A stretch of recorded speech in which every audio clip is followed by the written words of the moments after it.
the lamb sauce! Amazing recipe for a great burger. I'm going to show you how to make the most amazing burger. We've got the most amazing ground beef and a little bit of brisket. First things first, season it. Once you've seasoned them, season it. We're binding this together with a touch of egg. That sticks it together, and more importantly, season it.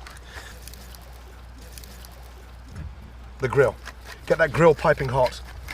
Now, this is one of my most desired burgers, one of my favorite burgers. Make sure it's seasoned. Also, roll the seasoning around the edge of the burger.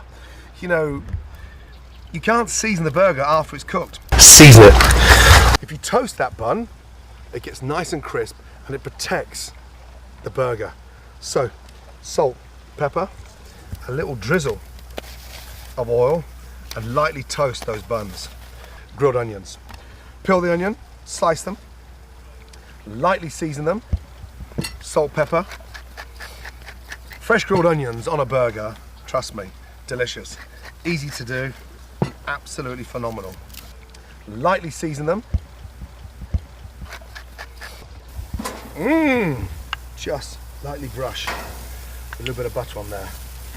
And it makes the burger so tasty. And then a light brush. Now, before they come off the grill, lightly season them on the grill. Look, from a distance. The first part of the seasoning, last part of the seasoning, literally before you take them off. Really important. Season, season, season, season. First off, a little touch of mayonnaise. Snap it, break it, and form the lettuce. A nice slice of tomato. Give me an S, give me an A, give me an L, give me a T. Salt and pepper on that tomato. Lightly season it. Beautifully done. A touch more mayonnaise. Lightly season it. Come on, seriously? On. We go. Boom. Boom. And boom.